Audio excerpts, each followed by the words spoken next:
जय हिंद दोस्तों। हम बात करने वाले हैं समसामयिकी के अंतर्गत जो अपनी क्रॉनिकल अगस्त माह की हम लोग पढ़ रहे थे, उसके अंतर्गत जो आज का टॉपिक होगा वह है रिपोर्ट एवं सूचकांक। टॉपिक है रिपोर्ट एवं सूचकांक, बहुत महत्वपूर्ण टॉपिक है। यहाँ से एग्जाम्स में क्वेश्चन देखने को हमेशा मिलता रहता है। तो आपको मैं बता दूं, आगामी जो भी एग्ज़ाम होने जा रहे हैं, यही यूपी पीसीएस 2023 का होगा या फिर बिहार पीसीएस का हाल ही में होने जा रहा है, या यूपी पेट और जो भी बहुत अन्य महत्वपूर्ण एग्ज़ाम होते हैं, सभी के लिए यह टॉपिक बहुत ही महत्वपूर्ण है। और एक बात कहना चाहेंगे, चैनल पे जो भी पहली बार आए हों, वीडियो को पूरा देखें, तब लाइक करें एंड सब्सक्राइब करें चैनल को। बात करेंगे सीधे हम पहले टॉपिक पे, राज्य खाद्य सुरक्षा सूचकांक 2022। इसके अंतर्गत देखते हैं क्या है। तो सुरक्षित भोजन सुनिश्चित करने की दिशा में काम करने के लिए राज्यों, केंद्र शासित प्रदेशों को प्रेरित करने के एक प्रयास के तहत केंद्रीय स्वास्थ्य एवं परिवार कल्याण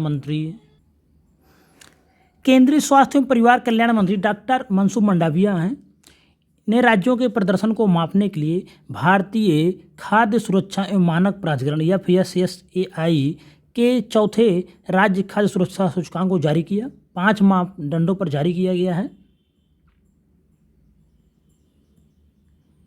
ये सब कोई बहुत महत्वपूर्ण नहीं है। इसमें देख लेते हैं, सीधे क्वेश्चन डायरेक्ट आता है कि पहला स्थान किसका रहा है। तो तमिलनाडु का जो बड़े राज्यों में है पहला स्थान रहा है। और उसके बाद हम देख लेते हैं छोटे राज्यों में, गोवा को पहला स्थान रहा है। उसके बाद जो सबसे महत्वपूर्ण होगा उत्तर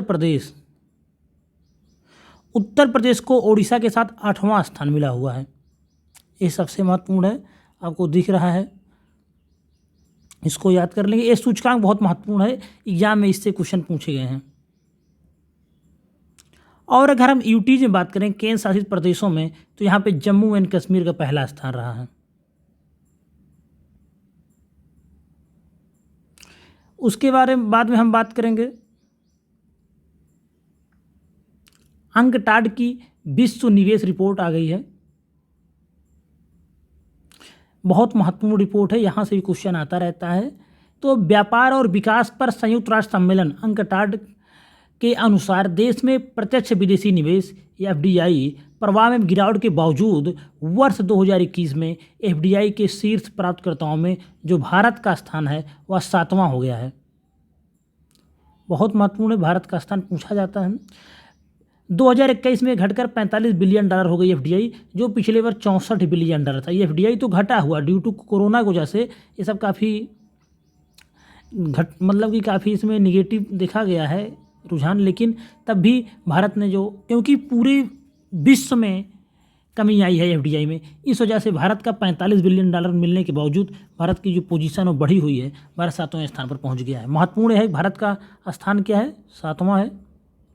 पहला स्थान पर लगातार अमेरिका बना हुआ है $367 बिलियन के साथ।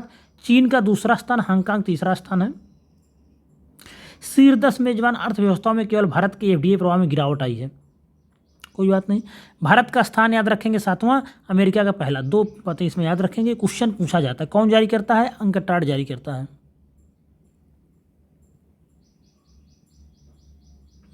ब्लूमबर्ग बिलियनियर्स इंडेक्स आ गया है 2022 का। मुकेश अंबानी ने अडानी समूह के अध्यक्ष थे गौतम अडानी, इनको पीछे छोड़ते हुए भारत के साथ साथ एशिया के सबसे अमीर व्यक्ति का स्थान हासिल कर लिया है। वैश्विक अरबपतियों में बात करें तो मुकेश अंबानी का 8वां स्थान है।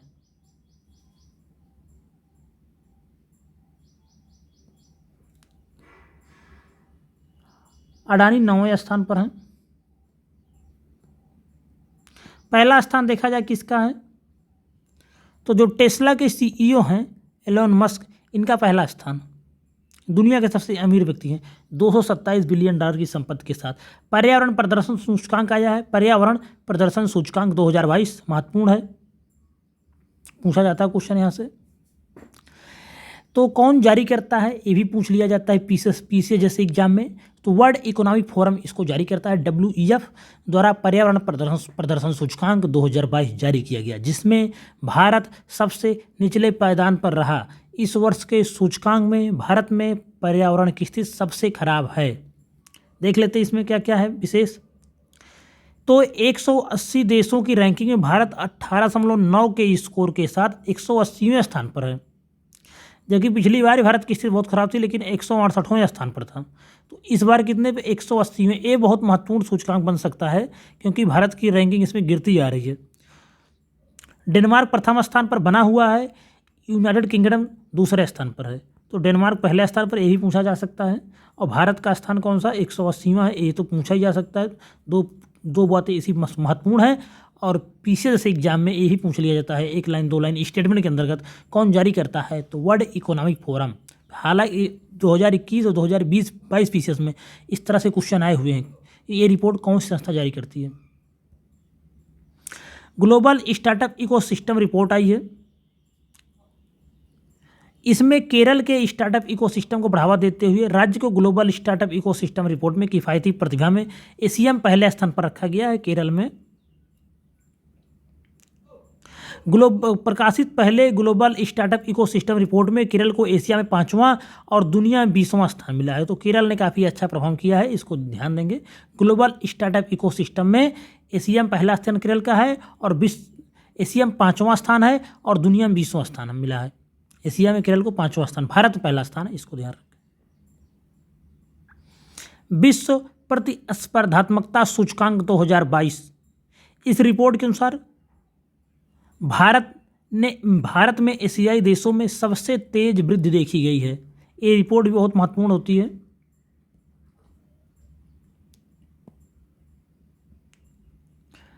अगर बात करें, इम्पोर्टेंट इसलिए है कि लगातार स्विट्जरलैंड पहले स्थान पर रहता था, लेकिन डेनमार्क ने इस बार स्विट्जरलैंड को पछाड़ दिया है। तो ये सूचकांक महत्वपूर्ण हो सकता है।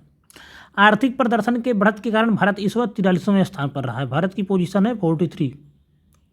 सूचकांक ये महत्वपूर्ण है, ये क्वेश्चन में आता रहता है। कुछ ही सूचकांक हैं जो महत्वपूर्ण होते हैं, उसके अंतर्गत ये भी शामिल है।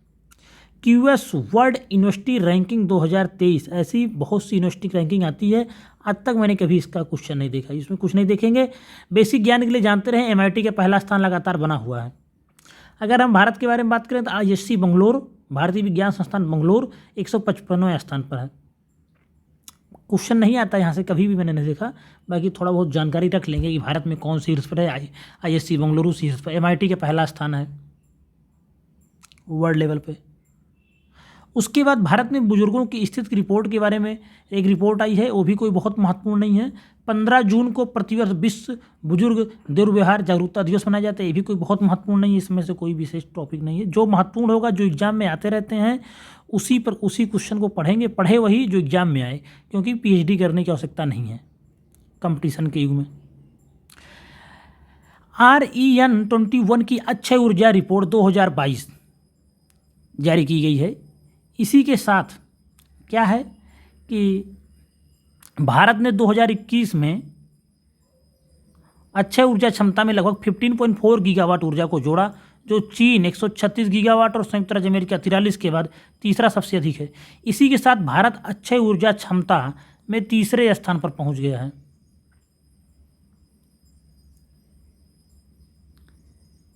भारत एशिया में नई सौर फोटोवोल्टाइक PV क्षमता के लिए दूसरा सबसे बड़ा बाजार है और विश्व स्तर पर तीसरा सबसे बड़ा बाजार है।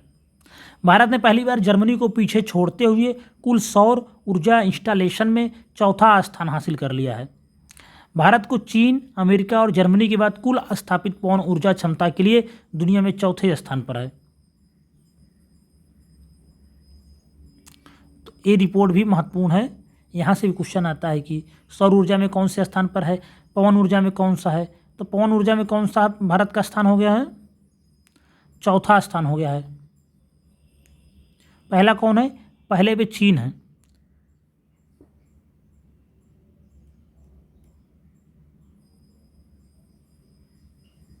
उसके बाद अगर देखेंगे कोई बहुत महत्वपूर्ण सिप्री ईयर बुक रिपोर्ट, ये भी महत्वपूर्ण रिपोर्ट है। यहाँ से क्वेश्चन देखने को एग्जाम में अक्सर मिलता रहता है।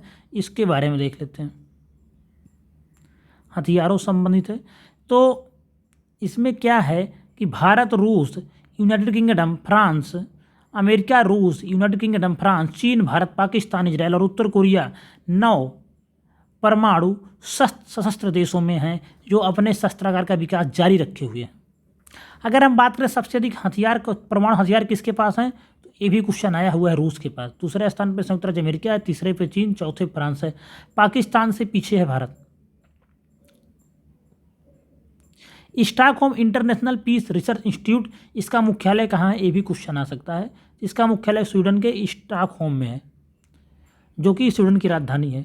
राजधानी भी अधिकतर देशों की मालूम होनी चाहिए और आप लोग ऐसे ही पढ़ते रहेंगे। राजधानी कोई रटने वाली चीज़ नहीं है, लगातार पढ़ते रहने से राजधानी अपडेट हो जाती है। बस दिमाग को सेट करके रखें कि ये क्या है।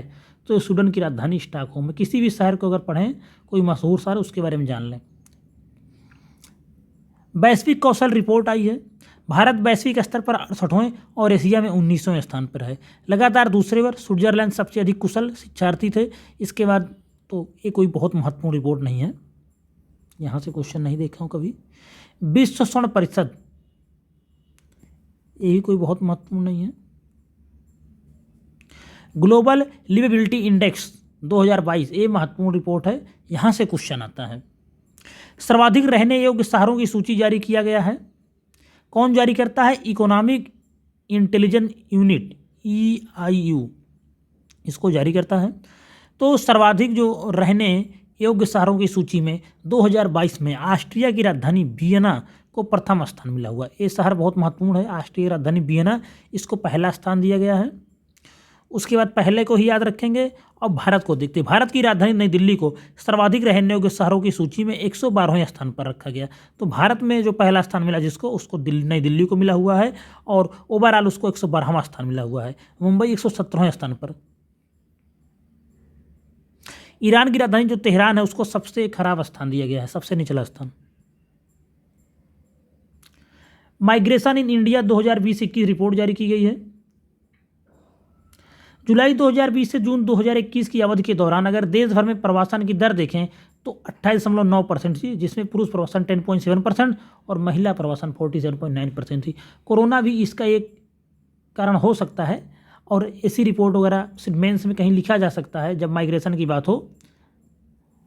बाकी कोई क्वेश्चन नहीं आने वाला इससे, आप लोग निश्चिंत रहें। तो इसी के साथ आज का जो टॉपिक था रिपोर्ट एवं सूचकांक, एक समाप्त होता है यहीं पे। आपसे अनुरोध है जो भी महत्वपूर्ण मैंने बताया हुआ और यहाँ पे लिखा मतलब कि लिखा हुआ दिख भी रहा है, उसको आप एक बार अच्छे से देख लेंगे, क्योंकि यहाँ से क्वेश्चन आए हुए हैं और एग्जाम में आते रहते हैं। अंत में कहना चाहूँगा, चैनल पे जो भी पहली बार आए हों, चैनल को सब्सक्राइब करें, शेयर करें, लाइक करें। धन्यवाद।